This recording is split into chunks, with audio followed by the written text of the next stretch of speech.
যেহেতু দুজন আছে আই থিঙ্ক আমরা দুজনের একটা গান গাই। চুপি চুপি ডাকি তোমায় আমার কাছে আসো না, মনের বাঁধে মনটা রেখে একটু ভালোবাসো না।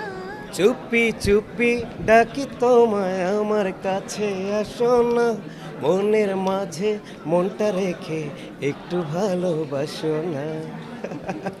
এই মুহূর্তে আমরা একটা গান রেকর্ডিং করে আসলাম স্টুডিও থেকে।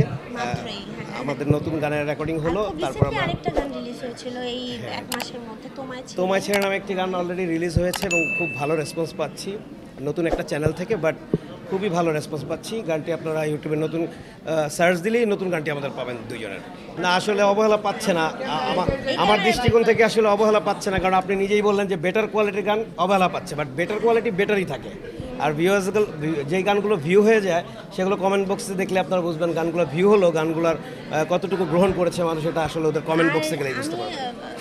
ভিউটা কি মানে ভালো গানও, হ্যাঁ ঠিক আছে, ভালো গানও ভিউ হচ্ছে, বা অনেক যেগুলো ধরেন যেটা ভালো না বা গান না, অনেক কিছু এমন কন্টেন্ট, হ্যাঁ কন্টেন্ট ভিউ হচ্ছে। বাট আপনি যদি মানের কথা আমাকে জিজ্ঞেস করেন, দেখবেন যেগুলো কোয়ালিটিফুল গান বা কোয়ালিটিফুল জিনিস, ওগুলো আপনি 10 বছর পরে যেমন ইউটিউবে গিয়ে খুঁজবে বা প্রতিদিন দেখবেন ভিউ হচ্ছে, ওটা দিয়ে যাচাই করা যায়। আর ভাইরাল আর হিটের মধ্যে মানুষ পার্থক্য দিয়ে ফেলে। আর সবচেয়ে বড় কথা ভাইরাল হচ্ছে জিনিস কয়দিন পরে থাকে না, হিটটা বছরের পর বছর থাকে। আর সবচেয়ে বড় কথা হচ্ছে যে আমরা আসলে ভিউটা যেহেতু এখন নতুন করে আসছে, ইউটিউবের যুগ চলে আসছে, ভিউ দেখতে হয়, বাট আমাদের সৌভাগ্য হয়েছে আমরা অ্যালবামে কাজ করেছি।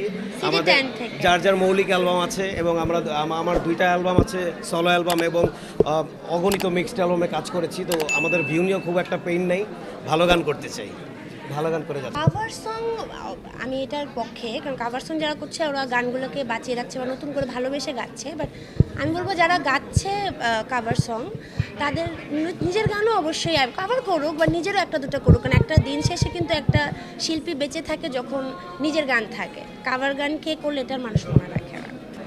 আমরা বলবো কি, আমরা সবাই একই ইন্ডাস্ট্রির, তো আমার কলিগ বলবো, আমরা যারা সাংবাদিক আছে, এবং আমরা একজন আরেকজনের মানে কে ছাড়া চলতে পারবো না। আপনাদেরও যেমন আমাদেরকে লাগবে, আমারও আপনাদেরকে লাগবে। আমরা সবাই মিলিতভাবে আছি আসলে একটা জায়গায়, তো অবশ্যই মানে কন্ট্রিবিউশন দুজনের প্রতি আছে, এটা বলবো। আসলে যেটা আপনি বললেন একটা কথা যে আমি বলি, সেটা হচ্ছে যে অটোটিউন নিয়ে কথা বলেন। অটোটিউন দিয়ে কখনো সিঙ্গার তৈরি হয় না। আসলে অটোটিউন হচ্ছে আপনি একটা ধরেন একটা ফার্নিচার বানিয়েছেন, ওটাতে বার্নিশ না করলে কিন্তু সুন্দর লাগবে না। তো অটোটিউনটা হচ্ছে মানুষের ভয়েসটাকে স্মুথ করে। এটা আপনি গতকালকে আমি অরিজিৎ সিংয়ের একটা লাইভ দেখেছি, সে এখানে এটা খুব সুন্দরভাবে ফুটিয়ে তুলেছে যে অটোটিউন কী জিনিস।